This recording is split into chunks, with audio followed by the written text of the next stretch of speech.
નમસ્કાર ખેડૂત મિત્રો, આજે હું તમને એક નવા ટોપિક ઉપર વાત કરવાનો છું, જે ખેડૂતની સક્સેસ સ્ટોરી ઉપર વાત કરવાનો છું કે જે વાસ્તવમાં કઈ રીતે સફળ થયા છે.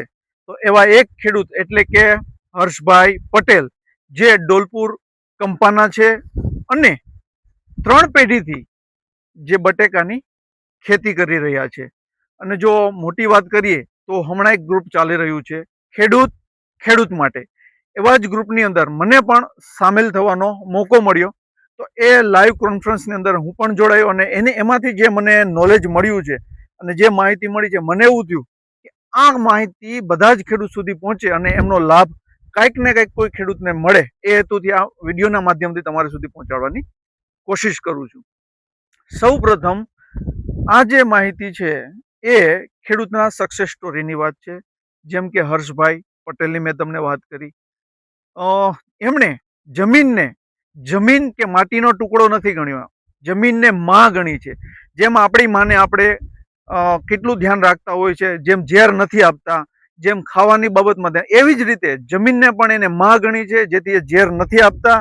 અને મા પાસે બાળક જેમ કામ કરતું હોય એવી રીતે મા પાસે જઈ અને કામ કરે છે અને માનું એટલું જ દેખભાળ રાખે છે, કારણ કે એ એમનો પાલનહાર છે, પોષણહાર છે. કારણ કે વાવવું એ આપણું કામ છે, એમને ઉગાડવું અને એમાં અન્ન આપવું એ માનું કામ છે, જેથી એ માં માને છે. જેથી બધા જ ખેડૂતોએ જમીનને માં ગણી અને જે દિવસે આગળ હાલશે તે દિવસે 100% સફળતા તરફ આગળ વધશું. બીજી વાત, ખોરાક એટલે કે ન્યુટ્રિશન, એ ખોરાક નથી ગણતા, મેડિસિન ગણે છે. જેથી એ એટલું ન્યુટ્રિશન મેનેજમેન્ટ કરે છે કે જે રોગ જીવાત આવે છે એને મહદ અંશે મેક્સિમમ ન્યુટ્રિશન મેનેજમેન્ટ એ કંટ્રોલ કરી શકે છે અને ઉત્પાદન વાળું, ઉચ્ચ ગુણવત્તાવાળું અને વધારે ઉત્પાદન લઈ શકે છે. તો મુખ્ય એ બીજો મુદ્દો હતો કે ખોરાક છે એને ન્યુટ્રિશન દવા તરીકેનો ઉપયોગ કરે છે, કે જે એટલું પ્રોપર આપવામાં આવે છે જેથી જે દવા રોગ જીવાત છે એને મહદ અંશે કંટ્રોલ કરી શકે.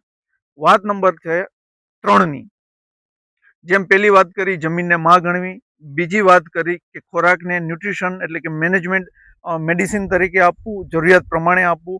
વાત કરીએ 3 નંબરની, તો કે સમસ્યા હર જગ્યાએ આવશે જ. જો સમસ્યા આવશે તો જ સમાધાન થશે. ખેતીની અંદર ભાવની સમસ્યા આવશે, રોગની આવશે, જીવાતની આવશે, તો એનાથી ડરી અને ભાગવાનું નથી, પણ એની સામે જજુમી, એની સામે એની સંશોધન કરી, એની સામે મથી અને સમસ્યાનું કેમ સમાધાન લેવું એ એમની પાસેથી શીખવા ખૂબ સરસ મળેલું છે. તો એવી જ રીતે બટાકાની ખેતીમાં એમને ઘણી જ બધી ફૂગોની સમસ્યા આવેલી અને એ મથી અને કંઈ ને કંઈ ગોતી, સંશોધનો કરી, બીજા પાસેથી માહિતી મેળવી અને સમસ્યાનું હલ કરી અને આજે એ ખેડૂત બટાકાના સક્સેસ ખેડૂત થયેલા છે. એટલે કે સમસ્યા આવશે જ, પણ સમાધાન પણ આવશે, પણ જો સમસ્યા નહીં આવે તો સમાધાન નહીં આવે. એટલે જેથી ખેડૂતોએ સમસ્યાથી ડરવું નહીં, સમસ્યાનું સમાધાન ક્યાં છે એ ગોતવું ખૂબ જરૂરી છે. ત્યાર પછીની વાત કરીએ તો ખુદ બીએસસી એગ્રી છે અને ખુદ એગ્રીકલ્ચર ભણેલા છે અને છતાંય એ ખેતીમાં આવ્યા. એનું મહત્વની વાત એ છે કે 3 પેઢીથી એક ખેડૂત સક્સેસ છે, જેથી કરીને એમના મા બાપે પણ એમને ખેતીમાં લઈ આવ્યા. શું કામે? જ્યારે કોઈ પણ ધંધો પ્રોફિટેબલ હોય ને તો એમના બાળકોને એ ધંધો આપવામાં આવે. આપણા બાળકો આપણી પાસે જે કરતા હોય ખેતી, જો પ્રોફિટેબલ આપણું ખેતી નથી લાગતી તો આપણા બાળકને આપણે ખેતીમાં નથી લઈ આવતા અને બીજા ધંધાની અંદર મોકલતા હોય છે. પણ જો જે ખેડૂત પેઢી દર પેઢી સક્સેસ છે તો 100% એ ખેતી સક્સેસ છે, જેથી કરીને એના બાળક એગ્રીકલ્ચર ભણેલા હોવા છતાં પણ જોબ કે ધંધો બિઝનેસ કરવાની જગ્યાએ ખેતીની અંદર એમને લઈ આવ્યા છે. અને જો 5મા મુદ્દાની વાત કરીએ તો એ બાજુના એરિયાની અંદર મને ખ્યાલ છે ત્યાં સુધી બટેકાના તેમજ નવી ડ્રીપ કરવાના સૌ પ્રથમ પેલા ખેડૂત હતા. આવા જ રીતે જો કોઈ પણ ખેડૂત નવું કરે ને એટલે એમના અવગુણના થતી હોય, એમનો થોડોક વિરોધ થતો હોય, એમના પ્રત્યેના વિચારો બધાના અલગ દેખાતા હોય, એમને મેણા ટોણા આપવામાં આવતા હોય. કોઈ પણ ખેડૂત નવું કરે ત્યારે, પણ જે મેણા ટોણાને બધું સહન કરી શકે ને એ ખેડૂત બધું જ કરી શકે. એક ધ્યાન રાખવું, એટલે જ્યારે પણ નવું કરો ને ત્યારે બીવાની જરૂર નથી, બીજાનું જોવાનું નથી, તમે શું ધ્યેય લઈને નીકળ્યા છો, તમારે શું કરવું છે એ સંકલ્પ સાથે આગળ વધશો તો 100% સક્સેસ થશો. એ આપણે હર્ષભાઈ પાસેથી શીખવા ખૂબ સરસ મળ્યું છે. અને છેલ્લી વાત કરીએ તો એમની પાસે જે નોલેજ છે, જે માહિતી છે ને, એ બીજા સુધી પહોંચાડવામાં નિસ્વાર્થ ભાવ છે, જેથી એ સક્સેસ છે.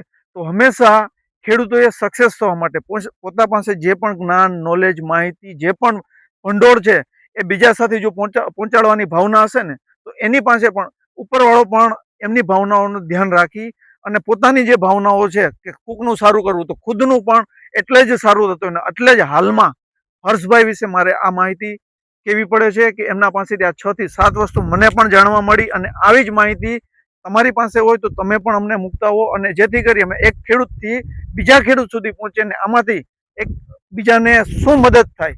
તો આવી જ સક્સેસ સ્ટોરી વિશે જાણતા રહીએ, જણાવતા રહીએ અને ખેતીમાં નવું અપનાવતા રહીએ. Thank you, thank you, thank you.